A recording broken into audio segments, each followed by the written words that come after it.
Salut tout le monde et bienvenue dans Hello World, je suis Jessie et aujourd'hui c'est moi qui présente le show. On va notamment parler du coronavirus. Mais ne paniquez pas. Mais avant ça, qui a dit « Lève la main si tu ignorais que tu changerais aussi tes propres couches ». Vous l'avez? Et qui montrait ses vergetures juste après son accouchement? Indice, on l'adore chez Loopsider et Période. C'est la top modèle Ashley Graham. En janvier, elle a accouché de son premier enfant. Et depuis, elle documente avec humour et en toute transparence toutes les différentes phases qu'elle traverse. D'où les couches. Parce que oui, lorsqu'une femme a accouché, il arrive qu'elle perde du sang les semaines qui suivent. Ashley Graham a également posté une vidéo d'elle dans un taxi en train de tirer son lait pour son bébé. Avec ce message: « Avant, j'avais l'habitude de répondre à mes mails lorsque j'étais en Uber. Maintenant, je tire mon lait avant que mes seins explosent. » Depuis des années, et bien avant d'être maman, Ashley Graham bouscule les codes de la mode. Cataloguée mannequin grande taille à ses débuts, voici ce qu'elle a répondu.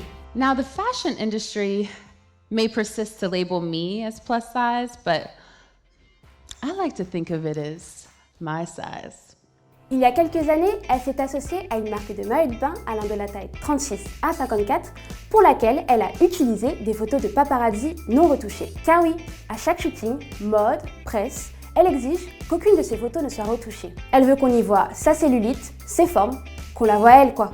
Une star qui brise autant les tabous post-accouchement avec ses photos de vergetures, ses allaitements en public et ses changements de couches dans les supermarchés, on lui dit way to go girl.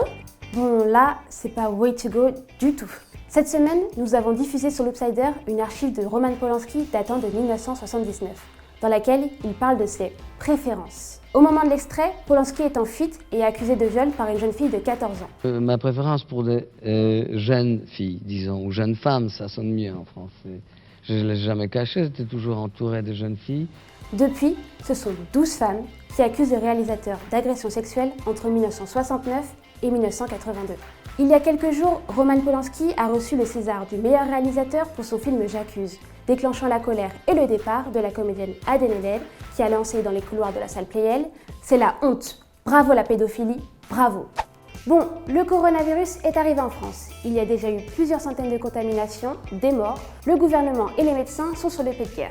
Mais faut-il vraiment s'en inquiéter? Commençons par les bonnes nouvelles. Déjà, 80% des gens ne sauront même pas qu'ils l'ont attrapé, car 80% des cas sont bénins. Ensuite, le coronavirus épargne les plus jeunes. En Chine, par exemple, les enfants de moins de 10 ans représentent seulement 1% des cas contaminés. Alors pourquoi est-ce qu'on en parle autant?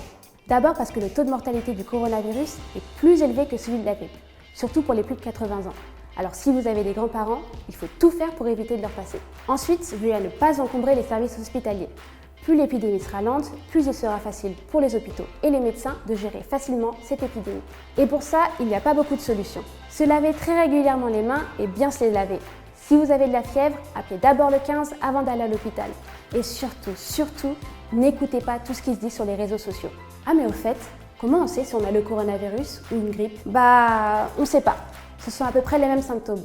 Troubles respiratoires, toux, fièvre. Et si vous avez des questions, n'hésitez pas à appeler le 0800 130 000.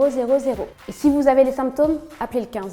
La capitale indienne New Delhi vient de vivre de terribles affrontements entre hindous et musulmans. Les attaques ont duré 3 jours et ont fait une 50aine de morts. Les nationalistes hindous ont pris d'assaut les quartiers à majorité musulmane du nord-est de la ville. Munis de sabres, de pierres, de pistolets et de bâtons, les émeutiers ont semé la terreur dans les rues de la ville en prenant pour cible les musulmans. Alors pourquoi de telles violences? À cause de la loi citoyenneté adoptée en décembre dernier qui garantit la citoyenneté à tous les réfugiés, afghans, pakistanais et bangladais, à une seule condition: qui ne soient pas musulmans. Ce texte effraie la minorité musulmane qui craint d'être reléguée au rang de citoyens de seconde classe, dans un pays où les hindous représentent 80% de la population. Vous avez voté pour ce sujet la semaine dernière, les anges de mer. Ces images sont exceptionnelles car elles sont très rares. Les Clionellimacia vivent dans les eaux froides de l'Arctique et on les trouve entre la surface et jusqu'à 350 mètres de profondeur. Ce mollusque mesure jusqu'à 3 cm et on l'appelle ange de mer pour ses couleurs et sa forme. Il est aujourd'hui considéré comme le plus bel invertébré du monde. Et voilà, le show c'est fini pour cette semaine. Suivez-nous sur les réseaux de Loopsider, sur Instagram, Facebook et YouTube. Allez, à la semaine prochaine!